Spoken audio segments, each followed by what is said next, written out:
This is also the keynote lecture of our third summer school of the International Research Training Groups between Spaces, Movements, Actors and Representations of Globalization. This is the German-Mexican program. Actually, it's the first of its kind between a German university and a Latin American university.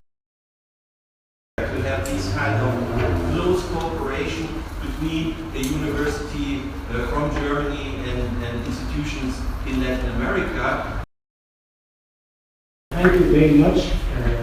It was very generous, and I'm very, very grateful. And before I give this talk, the title of which you have, and has to do with cultural sovereignty in our global times, I want to say that now that I get a fuller sense of the long collaboration between the Latin American Studies Institute here and distinguished institutions in Mexico, including Colegio, etc., who are committed to what we used to call area studies, but are also thinking about globalization, that I do have a very long-term interest, on which I've written a little bit here and there, about the potentially productive tension between area studies and global studies. And it's in the back of my head, so it's not my topic today.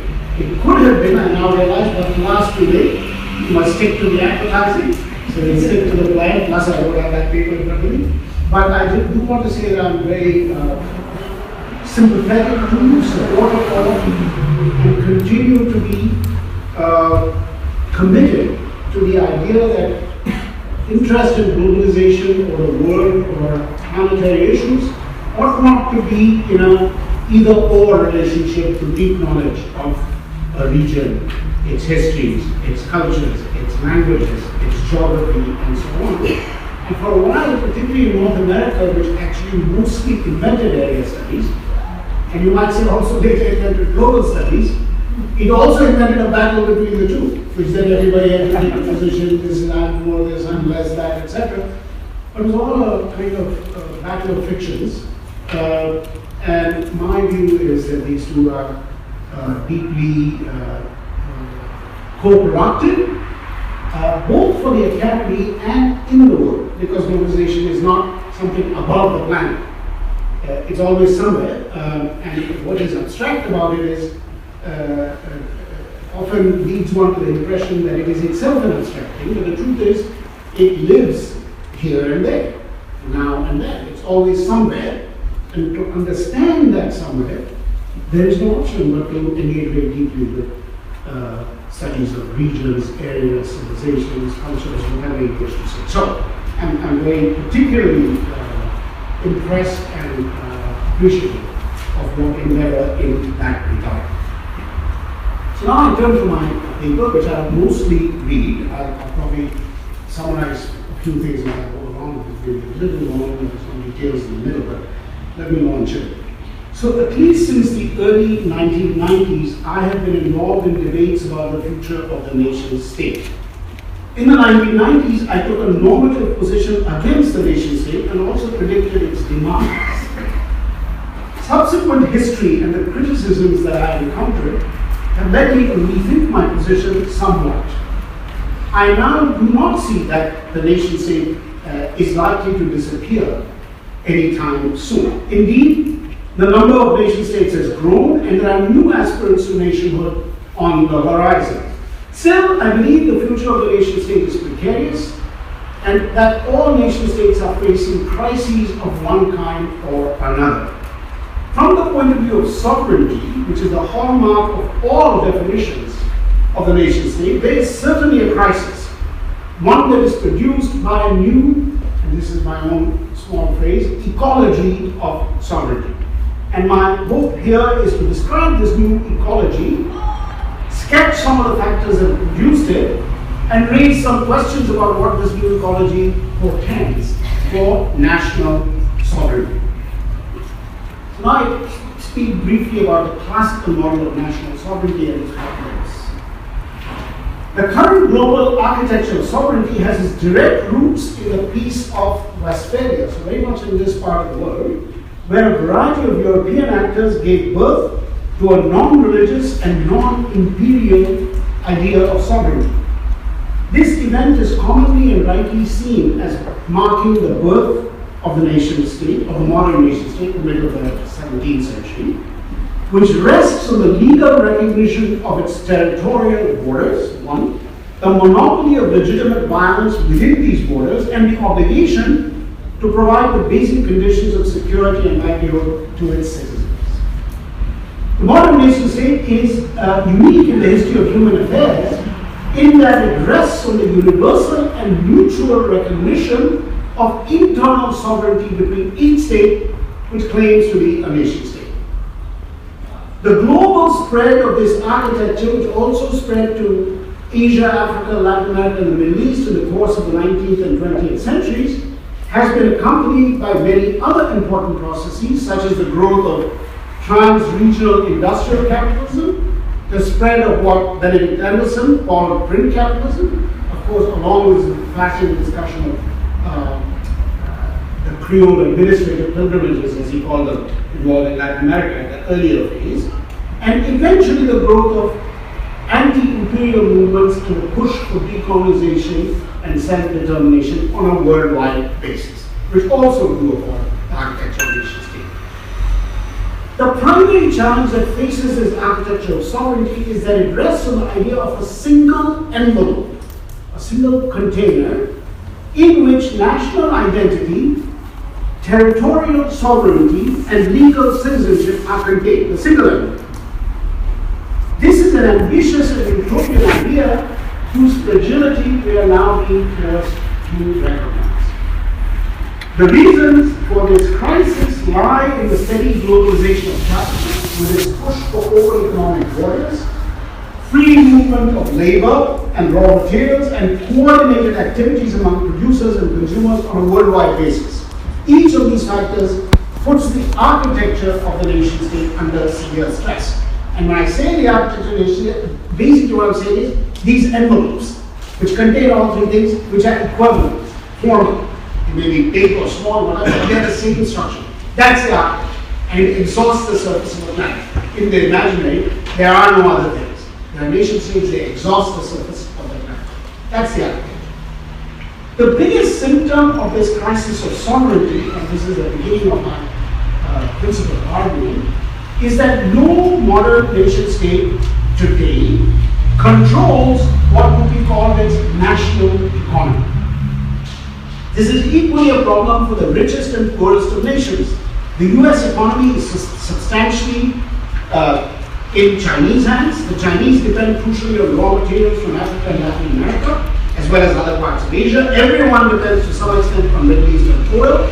And virtually all modern nation states depend on sophisticated armaments from a small number of wealthy countries. Economic sovereignty as a basis for national sovereignty was always a dubious principle. Today it is plainly irrelevant.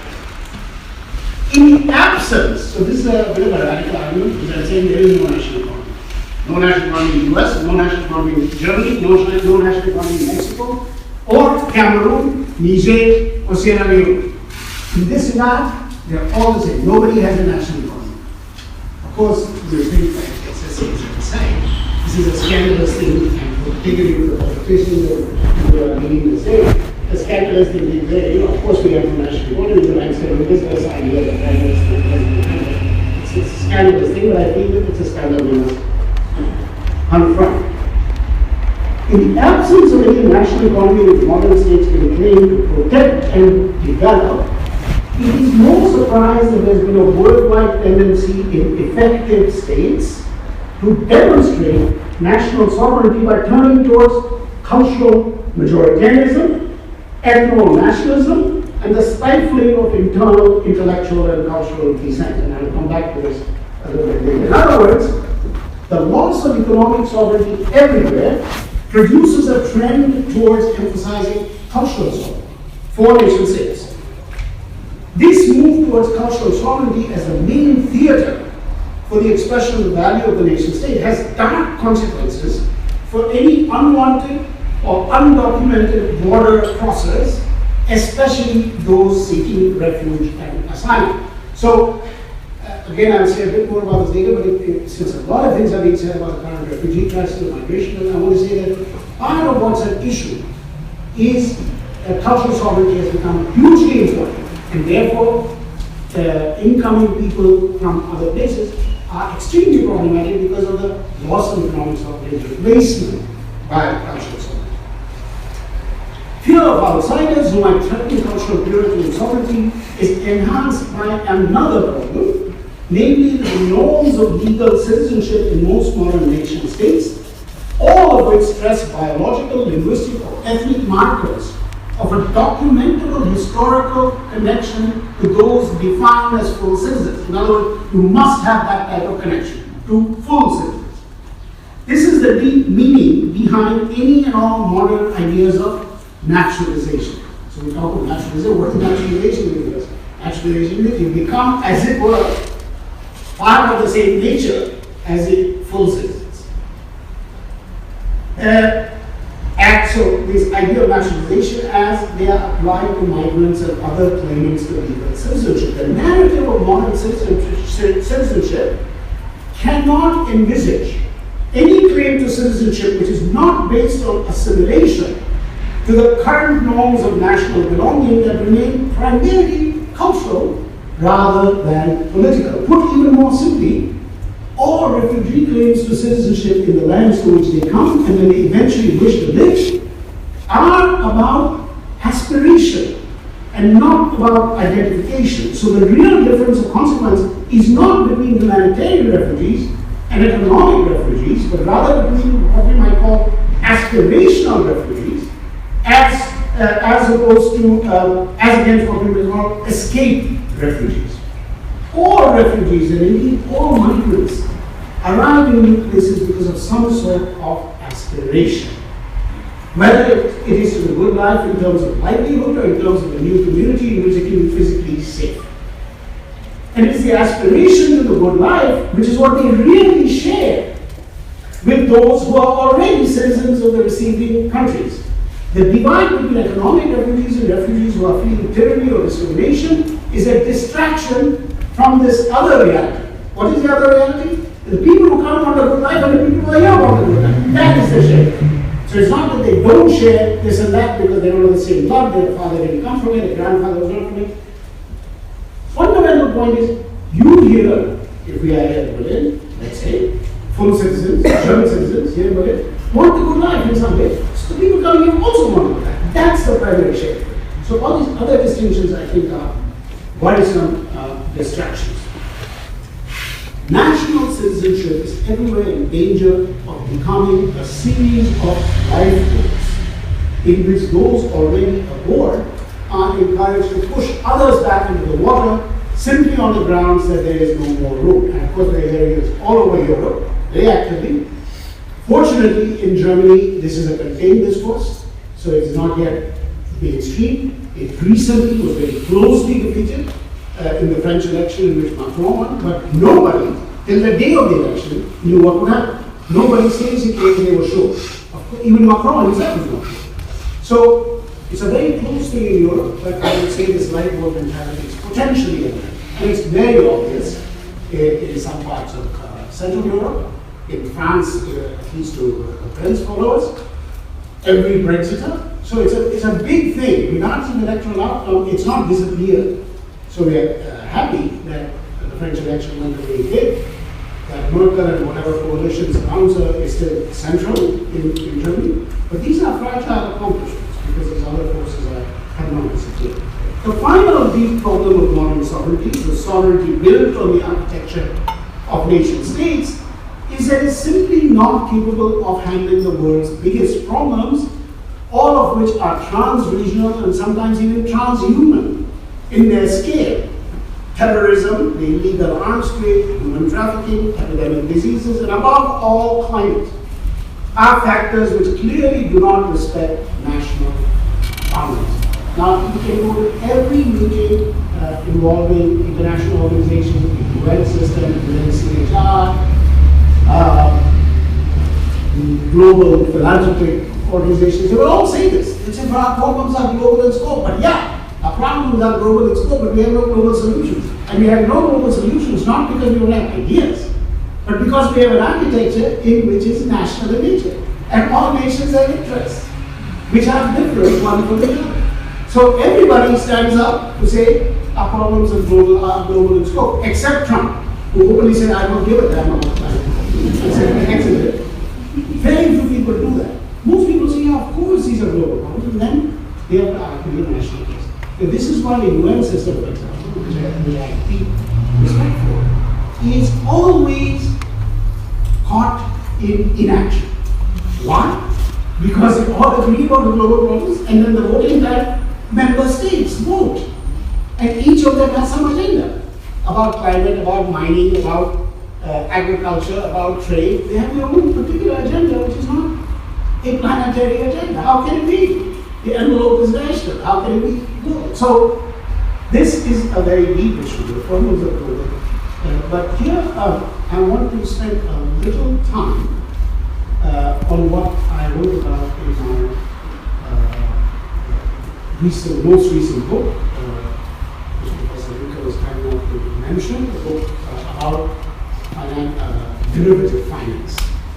So I want to leave a little aside to tell you about one global problem, big one, alongside of climate and terror and unrest and disease, all of which are big ones, but one more big one, in my view the biggest one, is financial capitalism of recent times. So let me take 10 minutes or so to quickly sketch the scope of this problem. So, my book, a short book, but I try to put this form of trading, which is derivative trading. So we have to know what is derivative.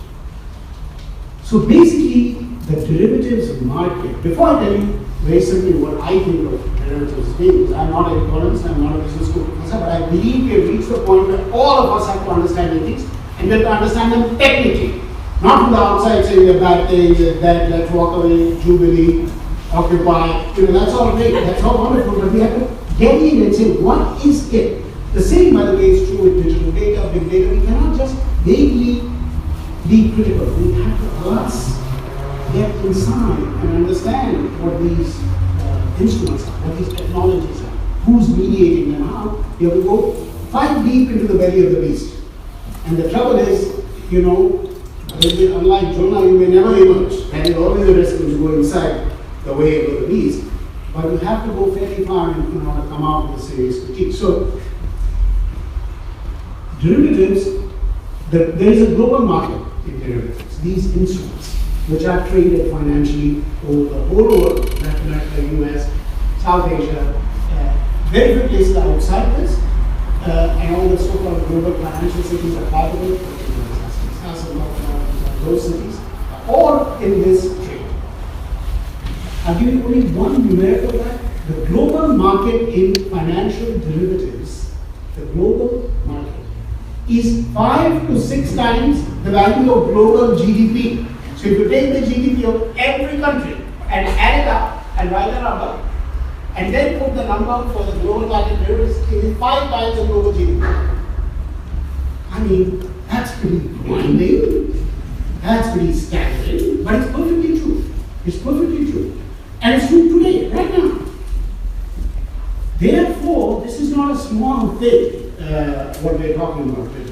So we need to know, what is this derivative stuff? That is 5 times the value of global GDP, on which untold amounts of money have been made by people who are the intermediaries, bankers, hedge funds, investment banks, they're intermediaries. These people, this is how the 1% has become the 1%, by and large. Of course there's real estate, there's human trafficking, there's this and that, but this financial derivative market alone is responsible for a very huge part of that 1% on a global basis. Where is their money from? It is from this trade. So what is a derivative? Derivative is a brilliant conception which has a relatively short history, but it is essentially the history of what we call financialization. So if you are living in an era of financial capital, not primarily industrial capital, then you have to say, what is this financial capital? Essentially in the 70s, methods were found to take risks on risks. So a risk is a monetary risk always in capital. The risk is not that the roof will fall down. The risk is you will lose something. You may gain and you may lose. So there's a long literature on risk and uncertainty. I won't go into it. But the genius of the derivative market is saying, you know what, there is risk. But how about we take a risk on that risk? So you say there is a 30% risk of something happening. I think there's a 20% risk. Let's take a bet on that. So the bet is a risk or a risk. And once you open that box or open that gate, you can take a risk on that risk. And then you can take a risk on that risk.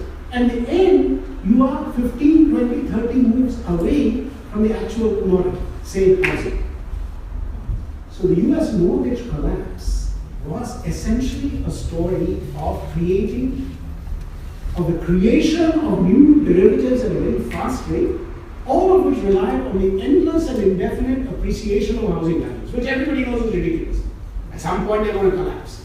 Only question is when. So if you make a derivative, sell it, and you are out, but somebody else is holding the hot potato, it's like the music plays off, but you're out, you made your money. This was done hundreds and thousands of times, and the derivative is the instrument that made it possible. I mean, the concrete forms are things like asset-backed securities, their whole varieties of acronyms, APS and this and that. They're all instruments that allow people to sell the underlying commodity, which is a house.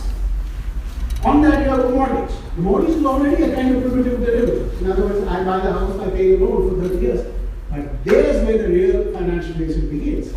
Somebody says, oh, this whole room has mortgages. There are 100 or 150 mortgages.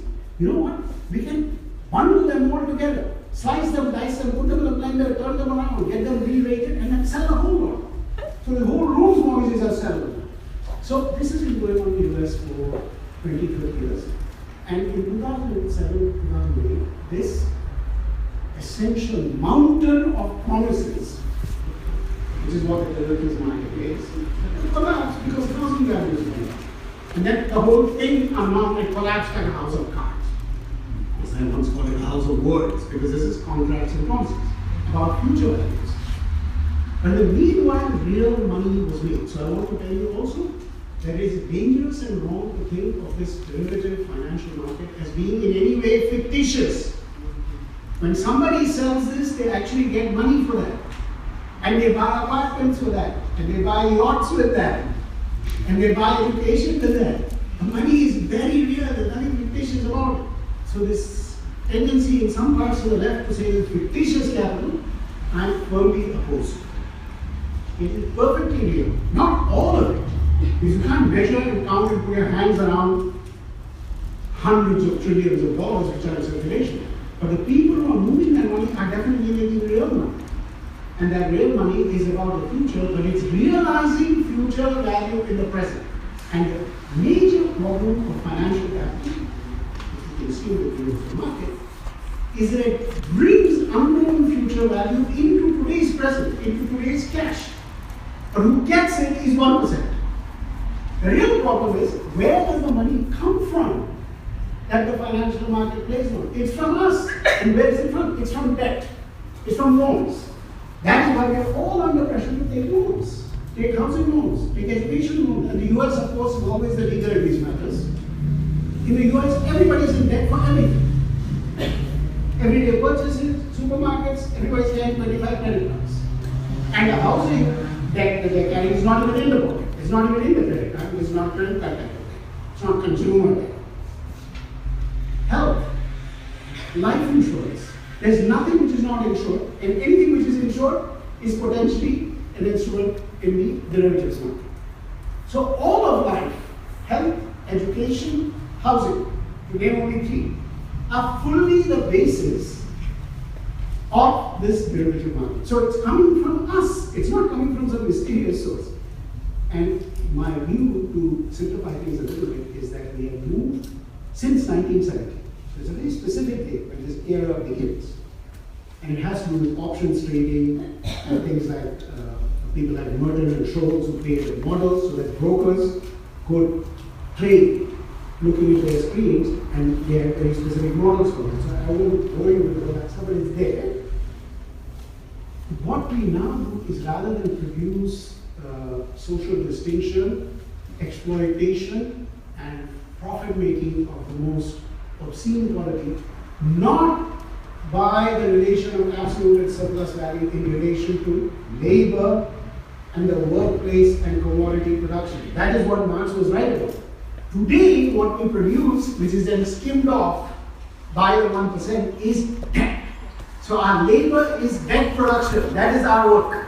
All of us are workers in producing debt, which is then the basis of this mega market in financial markets. So, this journey, which I've done in a very short manner on a very complicated topic, is to tell you when we say our problems are global, yes, that is correct. Our problems are global. Do you see any global answers in sight? Of course not. Of course not, because most states are fully in the financial markets.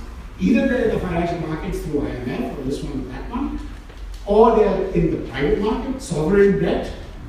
You take your money and just play in the market with it. If you're China or you're Kuwait or something, you have more money, you play in this market. If not, you take debt in this market. If you're Argentina, or for that matter Mexico, or for that matter most of the countries of sub-Saharan Africa or the Middle East, you become debtors in this market. So, what I would say then is there is no way to have global solutions because everybody is implicated in this. So the political question becomes, how do you mobilize solutions which can actually not really stop this? It's not a matter of refusal and saying, no, close the banks down, don't take debt. The horse is out of the mouth. Don't take debt. It's like saying, go back before factories were invented. I don't do that. Make them in industrial capital. Now they're in financial capital. There's no going back.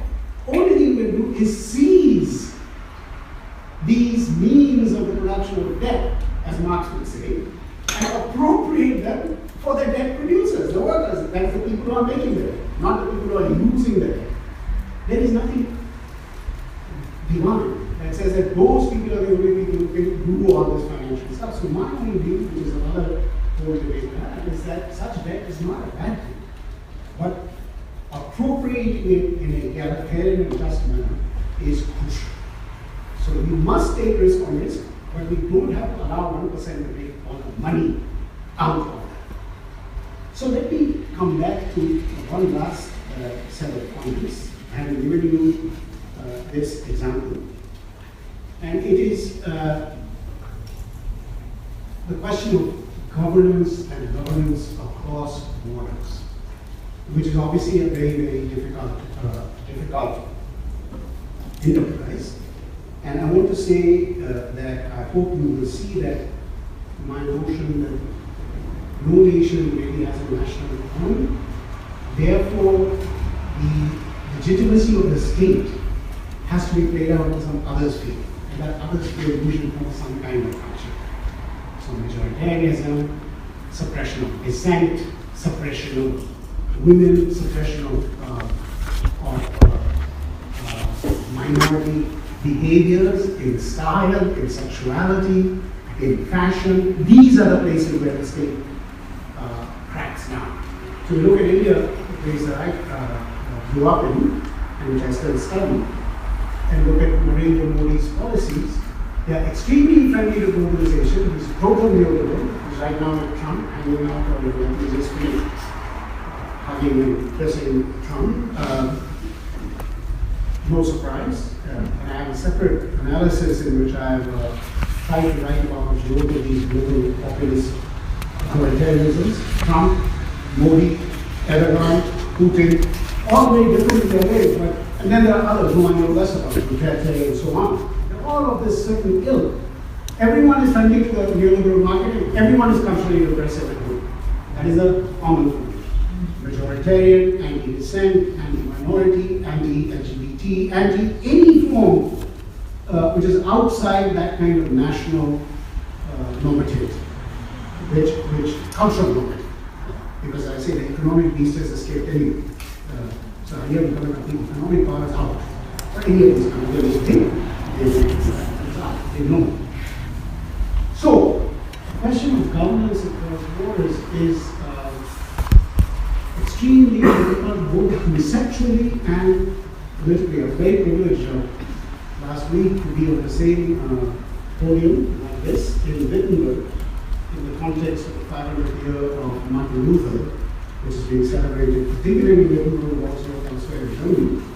And I was very privileged to be in a discussion similar to this, but with more people from the general public, I would say, which involved the foreign minister, Sigmar Gabriel, a very, very bright man, and two leaders from the Lutheran world.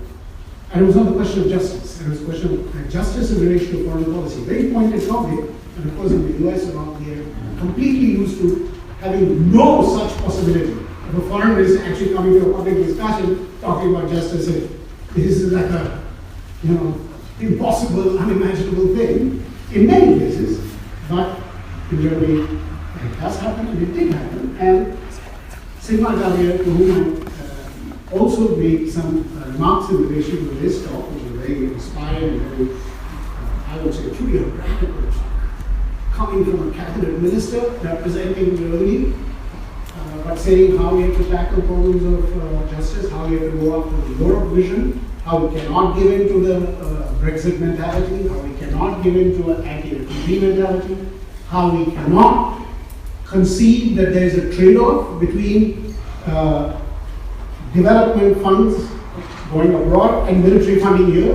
There's a common argument, if you give more there, you have to cut military funding here. No, you don't have to cut. You have plenty of room in the budget for all things, of as much defense as is needed, as well as development money overseas. And then the migrant question here. Because there are others who will say, well, if you spend on migrants here, you can't give money to countries overseas, that development money. Again, he said this is ridiculous. So, remarkable arguments. I put the question of the nation state to him, especially in the context of the vision of Europe, which he is very committed to, which I believe is a very important one, because I believe things like EU, whatever the problems with them, are the beginning of some way of recognizing that nation state cannot function on its own. So whether it's EU or some Mercosur or something else, I think is good. It may have problems, but you have to move in that direction. And his response was remarkable. He said, I completely agree, but it's very difficult to persuade other people. And my later response to it was, since when has any great idea been easy? Of course it's good. But, and I agree, because I'm of course not the end of a person of politics, or a person of policy role or anything like that. That is up to others, but I do think these things begin with the work of ideas. So I'll conclude simply by saying that we need to, in an era when problems like global finance, but also climate, terror, and so on, are decisively global, decisively planetary, in fact, not just global but planetary, we are particularly at risk because we still have this national architecture. And it's a national architecture built on a fiction, which is that each nation has an economy. Well, that fiction is gone, but we still have the architecture. The envelopes are still there, speaking. Yet our forms of rule. So we need to resist the fact the trend towards cultural authoritarianism, xenophobia, populism, all connected, which have to do with the collapse of the national economy, so that you can find another space in which elites can find their power. We need to resist that, and we need to struggle to redesign the architecture, the ecology of sovereignty, and not ask only NGOs to change, UN to change, everybody to change, and say nation state will remain the same. Every one of these claimants of sovereignty needs to make adjustments so that we can actually develop solutions which have some kind of planetary potential and are not just